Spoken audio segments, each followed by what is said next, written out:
ភិបាលស្រុកសំរោងទងបានដឹកនាំមន្ត្រីជំនាញពាក់ព័ន្ធចុះពិនិត្យនិងរុះរើការសាងសង់របងសង់រំលោភលើផ្លូវសាធារណៈទីតាំងស្ថិតនៅភូមិអូរំជែកឃុំសែនដីស្រុកសំរោងទងខេត្តកំពង់ស្ពឺ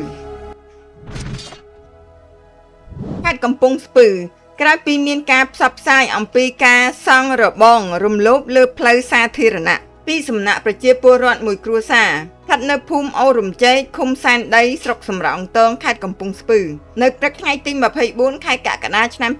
2026នេះលោកមុតផនអភិបាលស្រុកសំរោងទងបានដឹកនាំមន្ត្រីជំនាញពាក់ព័ន្ធចុះពិនិត្យនិងរុះរើការសាងសង់របងដែលសង់រំលោភលើផ្លូវសាធារណៈរួចហើយនៅព្រឹកថ្ងៃដដែលនេះដោយមើលឃើញអំពីការសាងសង់របងឈើបន្លាលួសធ្វើផ្លូវដីក្រហមពីសំណាក់ម្ចាស់ដីដែលមិនបានគោរពតាមស្មារតីអង្គប្រជុំដោយចង់យកឈ្នះលើភាពត្រឹមត្រូវរបស់ខ្លួនធ្វើឲ្យមានការផ្ទុះការងឿងឆ្ងល់ចាប់អារម្មណ៍លើរូបភាពដែលបានចែកចាយលើបណ្ដាញសង្គមនិងសារព័ត៌មានជាបន្តបន្ទាប់ភាពនេះកើតឡើងនៅលើផ្លូវដីក្រហមមួយខ្សែស្ថិតនៅភូមិអូរំជែកឃុំសែនដីស្រុកសំរោងទងខេត្តកំពង់ស្ពឺដែលមានម្ចាស់ដីឈ្មោះមុំសម្បូរភេទប្រុសអាយុ47ឆ្នាំរស់នៅក្នុងភូមិអូរំជែកឃុំសែនដីស្រុកសំរោងទងខេត្តកំពង់ស្ពឺរបងដែលសាងសង់រំលោភលើដីចំណីផ្លូវគ្មានការអនុញ្ញាតត្រូវបានអាជ្ញាធរចុះរុះរើដោយជោគជ័យ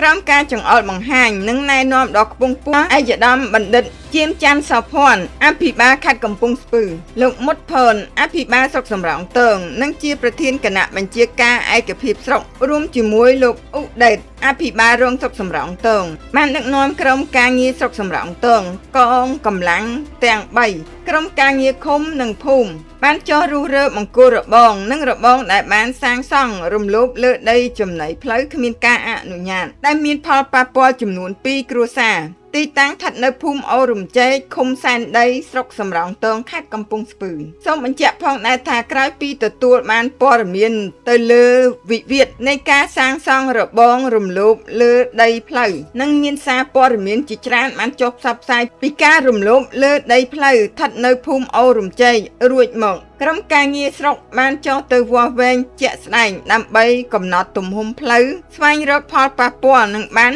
រុះរើរបងដែលសង់លើផ្លូវផងដែរទិដ្ឋផលដែលក្រុមការងាររកឃើញបង្គោលរបងសំណាញ់លួសគឺបានបោះជ្រុលចូលមកលើដីទំហំផ្លូវ1ម៉ែត្រដែលមានប្រវែង42ម៉ែត្រហើយបច្ចុប្បន្នក្រុមការងារបានរុះរើចេញដោយណែនាំឲ្យភាគីប្រើប្រាស់តែលើកម្មសិទ្ធិដែលមានប៉ុណ្ណោះដោយឡែករបងផ្ទះរៀបឥដ្ឋផ្នែកម្ខាងទៀតដែលសាងសង់គឺជ្រុលចូលមកលើដីផ្លូវមានចំនួន5ចំណុចផងដែរបច្ចុប្បន្នក្រុមការងារកំណត់ថ្ងៃឲ្យរុះរើដោយខ្លួនឯង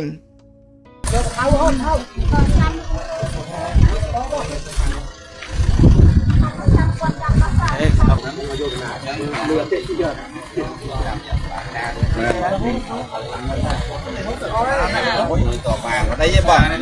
บ้องไปขอร้องแต่เรื่องบอกที่